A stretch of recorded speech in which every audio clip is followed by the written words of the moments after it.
जब डॉक्टर अंबेडकर युवा थे और उन्हें उच्च शिक्षा के लिए विदेश जाना था तो सबसे बड़ी समस्या ये थी कि वो इतना धन कहाँ से लाएं कि कोलंबिया यूनिवर्सिटी में जाकर पढ़ सके। तब बड़ौदा राज्य के महाराजा सयाजीराव गायकवाड़ तृतीय ने उनकी मदद की। कौन थे ये महाराजा और कैसे रहे बाद में उनके अंबेडकर से रिश्ते? युवा भीमराव अंबेडकर को विदेश में उच्च शिक्षा के लिए जाना था, लेकिन आर्थिक संकट एक बड़ी समस्या थी। वो अपनी स्नातकोत्तर पढ़ाई कोलंबिया यूनिवर्सिटी से करना चाहते थे। तब उनकी मदद एक महाराजा ने की। कौन थे वो महाराजा और वो किस राज्य के शासक थे? ये सवाल कौन बनेगा करोड़पति के सीजन 12 के तीसरे दिन पूछा गया। हॉट सीट पर बैठे प्रतियोगी के लिए इसका जवाब आसान नहीं था, लिहाजा उन्हें एक्सपर्ट की मदद लेनी पड़ी। हम आपको बताते हैं उस महाराजा के बारे में जिसने युवा अंबेडकर की मदद की। ये मदद उन्हें 3 साल तक दी गई। पढ़ाई पूरी करने के बाद जब अंबेडकर वहां से लौटे तो महाराजा से मिले। इसके बाद लंबे समय तक वो उनसे जुड़े रहे। वैसे ये तो तय है कि अगर महाराजा सयाजीराव गायकवाड़ तृतीय ने उनकी मदद नहीं की होती तो शायद अंबेडकर के लिए वहां तक पहुंचना मुश्किल होता जहां पर वो थे।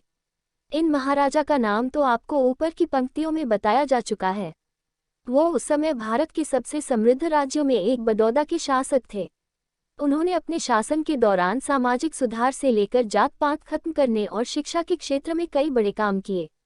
महाराजा की मदद से अंबेडकर का काम आसान हो गया। ये 1913 का समय था जब अंबेडकर ने कोलंबिया यूनिवर्सिटी में पढ़ाई के लिए आर्थिक मदद के लिए बड़ौदा महाराजा के यहाँ आवेदन दिया। जब ये महाराजा के सामने पहुंचा तो उन्होंने इसे मंजूर करके अंबेडकर को सालाना स्कॉलरशिप देनी शुरू कर दी। इससे अंबेडकर के लिए विदेश में जाकर उच्च शिक्षा ग्रहण करना आसान हो गया। बड़ौदा के महाराजा सयाजीराव गायकवाड़ ने अपने समय में बड़ौदा में तमाम ऐसे काम किए जिससे वो उस समय के तमाम राजाओं से अलग खड़े होते हैं। उन्हें दूरदर्शी भी कहा जाता था और विद्वान भी। उस समय के लिहाज से बड़ी स्कॉलरशिप थी। ये स्कॉलरशिप उस समय सालाना 11.50 पाउंड की थी, जो तब के हिसाब से एक बड़ी राशि थी। ये 3 साल तक डॉक्टर अंबेडकर को दी जाती रही। इसके बाद जब वह पढ़ाई पूरी करके लौटे तो महाराजा से मिले। नामवर हस्तियों को संरक्षण भी देते थे। महाराजा गायकवाड़ अपने राज्य में शिक्षा, कला, नृत्य आदि क्षेत्रों से जुड़ी बड़ी हस्तियों के संरक्षण के काम में भी आगे रहते थे। उन दिनों कई ऐसी हस्तियां थीं जिन्हें बड़ौदा के महाराजा सयाजीराव ने आर्थिक मदद दी। उसमें ज्योतिबा फुले, दादाभाई नौरोजी, लोकमान्य तिलक, महर्षि अरविंद आदि शामिल थे। अंबेडकर जब लौटे तो बड़ौदा विधानसभा के सदस्य भी बने। जब अंबेडकर लौटे तो महाराजा ने उन्हें राज्य की लेजिस्लेटिव असेंबली का सदस्य बनाया। एक खास कानून बनाया गया ताकि राज्य में अनुसूचित जाति के लोग भी चुनाव लड़ सकें। बड़ौदा में जिस तरह पिछड़े वर्ग, महिलाओं के साथ आर्थिक तौर पर कमजोर लोगों के लिए तमाम योजनाएं चलाई जा रही थीं, उसका असर अंबेडकर पर भी पड़ा, जो फिर उनके संविधान निर्माण में भी नजर आया।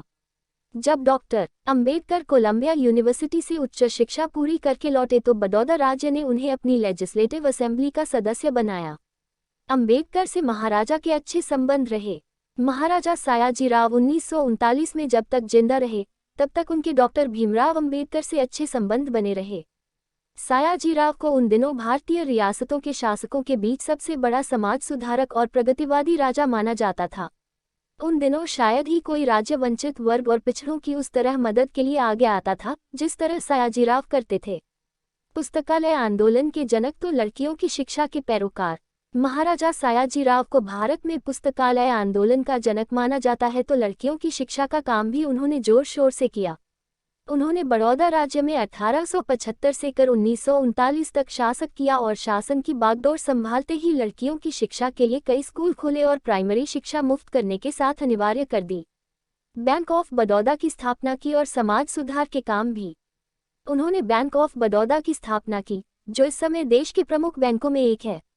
तब बड़ौदा में विधवाओं के पुनर्विवाह का काम शुरू हुआ और दलितों के मंदिर में प्रवेश के लिए उसके दरवाजे खोले गए। महाराजा सयाजीराव को लोग दूरदर्शी और विद्वान राजा के साथ कुशल प्रशासन भी मानते थे। उनके बारे में ये भी कहा जाता है कि उनकी सहानुभूति आज़ादी की लड़ाई लड़ रहे क्रांतिकारियों के साथ थी। इससे अंग्रेज कुपित भी रहते थे। जब 1911 में किंग जॉर्ज दिल्ली आए और वहां उनका दरबार सजा, तब महाराजा सयाजीराव साधारण तरीके से गए और शिष्टाचार के खिलाफ होने के बाद भी किंग को पीठ दिखाए, जिस पर ब्रिटेन के मीडिया में बड़ा हो हल्ला भी मचा। बाद उन्होंने गांधी जी और कांग्रेस की भी मदद की।